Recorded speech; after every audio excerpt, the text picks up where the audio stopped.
My girlfriend said, "You're too soft. I miss the rough passion I had with my ex." I nodded. The next morning, she woke up to a printed screenshot of that message taped to her suitcase at the door. This morning, 54 missed calls and 23 texts. I'm not one for drama. Never have been. Growing up with a single mom who worked 2 jobs to keep a roof over our heads, I learned early that steady and reliable trumps flashy and unpredictable every time. That philosophy served me well through college, my first few jobs, and eventually building my own small but successful web design business. It did not, however, serve me well with Vanessa. We met at a friend's housewarming party last year. She walked in and the entire energy of the room shifted. Long dark hair, bright laugh, confidence that pulled people into her orbit. Including me, apparently. When she approached me at the makeshift bar, a folding table covered in liquor bottles, I was genuinely surprised. Women like Vanessa didn't typically notice guys like me. "You look like you know how to make a proper drink," she said, eyeing the whiskey sour I'd just mixed for myself. "Benefits of bartending through college," I replied, already reaching for another glass. "What's your poison?" That was the beginning. We exchanged numbers, went on a proper date the following week, and fell into a relationship that moved faster than I was used to. By month 3, she had a drawer at my place. By month 6, she was staying over more nights than not. The sex was incredible. Our friends got along, and despite our different personalities, her spontaneous fire to my steady earth, we seemed to balance each other. 8 months in, the cracks started showing. It began with small comments. She'd suggest I was too predictable, or that I needed to live a little. When I'd plan a nice dinner date, she'd push for clubbing instead. When I'd prefer a quiet weekend in, she'd get restless. I tried to compromise, stepping outside my comfort zone more often than not. Then came the message that changed everything. We'd had a good night. Dinner, wine, sex, nothing out of the ordinary, but pleasant, comfortable. At least that's what I thought. Afterward, she was on her phone while I was in the bathroom. When I came back to bed, she was already asleep, her phone face up beside her. A notification illuminated the screen. A message from her friend Kira. I wasn't trying to snoop, but it's hard not to see a message that's right there in plain view. "So how was tonight with Mr. Reliable? Still missing Jake's wild side?" I shouldn't have looked. I know that. But something about that message hit a nerve, and before I could talk myself out of it, I picked up her phone. It was still unlocked. I felt a twinge of guilt as I opened her messages. This violated a trust we'd built over months. Under normal circumstances, I'd never go through someone's phone. But the comment about missing Jake felt like confirmation of doubts I'd been having, and in that moment, my need to know outweighed my ethical reservations. The conversation with Kira went back hours. Vanessa had been texting her during our date, during the moments I thought we were connecting.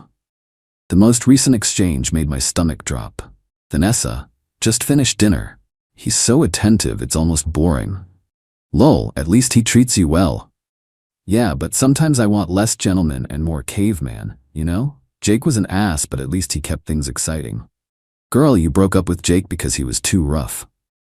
I know, but sometimes I miss that passion. Ethan's too soft, like just now, perfectly nice sex, but I miss feeling like I've been properly taken, you know? "So how was tonight with Mr. Reliable? Still missing Jake's wild side?"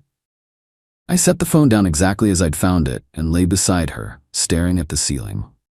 My mind was racing, but one thought kept circling back. I didn't want to be someone's safe option, their reliable plan B, while they fantasized about their exciting ex. I didn't sleep much that night. By morning, I'd made my decision. While Vanessa was still sleeping, I quietly got up, took screenshots of the conversation, and sent them to my email. Then I went to my home office, printed them out, and gathered her things, not just the items in her drawer, but the makeup in my bathroom, the spare charger she kept by the couch, the extra clothes in my closet. Everything went into her weekend bag, which I placed by the front door with the screenshots taped to it, highlighted for emphasis. I left a note on the kitchen counter. "I deserve someone who wants what I offer, not someone who settles for it. Don't contact me again." Then I left to get breakfast and give her space to leave with dignity. I texted my buddy Mike to meet me at our usual diner. I needed normalcy, and Mike, with his decade-long marriage and 2 kids, was as normal as it got. After breakfast, I couldn't face going home yet, knowing Vanessa might still be there or might return while I was there. I decided to drive to the coast for a few hours, something I often did when I needed to clear my head. The 2-hour drive each way plus some time walking on the beach would give plenty of buffer. It wasn't just about avoiding confrontation. I genuinely needed space to process everything. When I told him what happened, he nodded slowly. "That's cold, man. Effective, but cold." "What would you have done? Confronted her? Had a big emotional scene?" He shrugged. "Probably, but I'm not you. You've always been surgical when you're hurt." I didn't know if that was a compliment or criticism. Didn't much care at that point. "She's going to try to get you to talk this out," Mike warned. "You know how your friend groups overlap with all those design industry events. Word will spread fast." He was right. Vanessa and I had met through interconnected professional circles. Her PR firm often worked with creative agencies that collaborated with my web design business. We shared many mutual friends and professional contacts. A messy breakup would have ripple effects beyond just our relationship. By the time I returned home 3 hours later, Vanessa was gone. So was her bag. The note remained on the counter, now with her house key placed on top of it. I thought that would be the end. Clean break, lesson learned, move on. I was wrong. The calls started that evening. First one, then 3 in a row, then a barrage that I sent straight to voicemail. Text messages followed, evolving from confusion to anger to pleading. "We need to talk about this. You went through my phone? That's a violation of privacy." Those messages weren't what they sounded like. "Please call me back. This is so unlike you. I'm sorry if I hurt you. Can we please just talk?" I didn't respond to any of them. The next day brought more of the same, plus a new development. Tira called. When I didn't answer, she texted, "Look, I know you're pissed and you have every right to be. But V is a mess. What she said was stupid girl talk. She really cares about you." I blocked Kira's number too. By day 3, the missed calls had reached the 20s. Vanessa showed up at my apartment that evening, but I wasn't home. I'd started staying at a hotel after she showed up unannounced the previous night while I was there.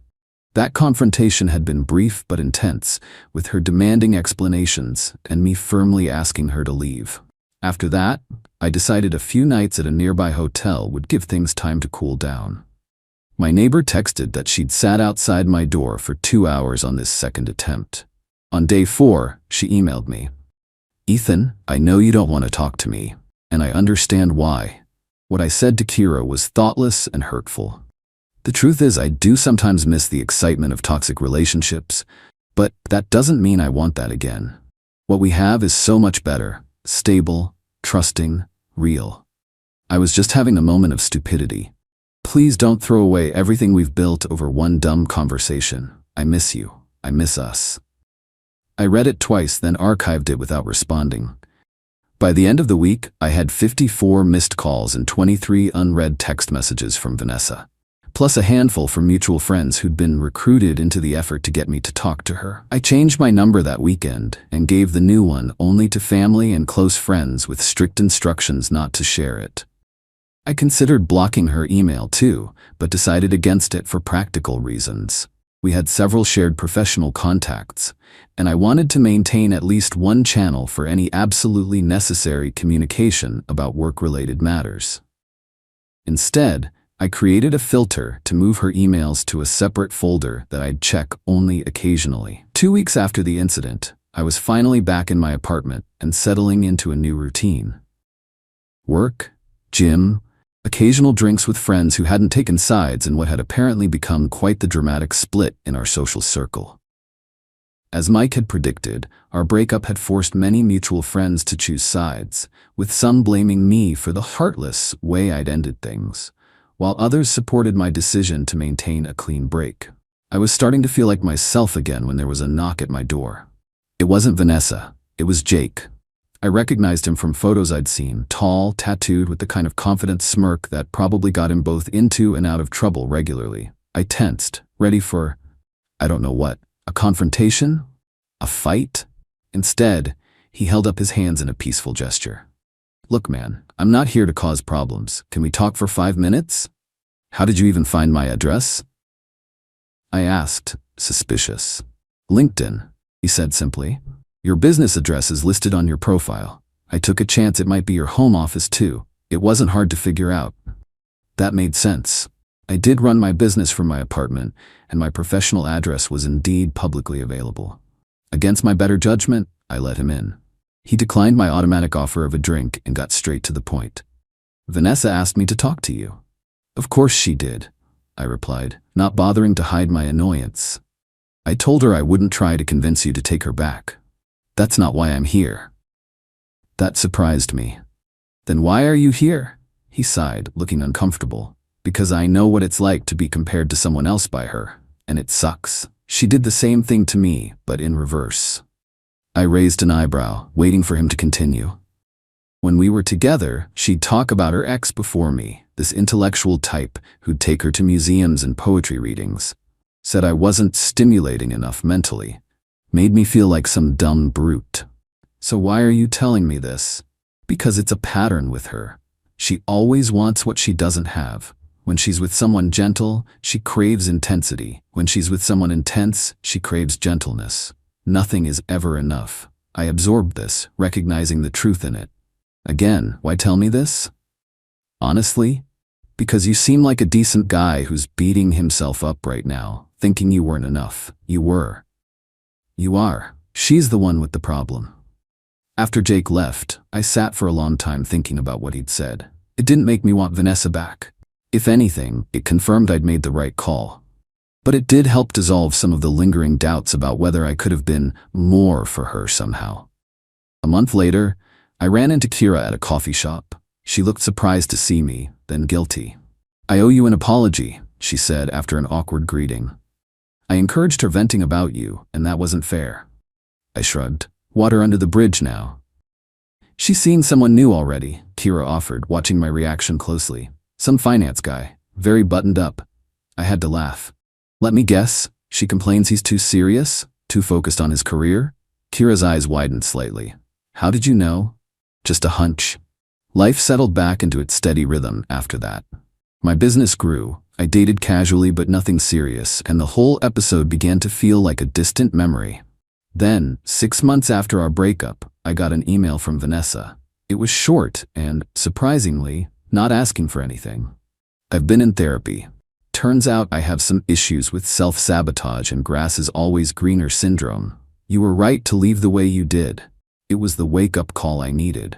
I'm not asking for another chance. I know that ship has sailed. I just wanted you to know that you helped me realize I needed to change.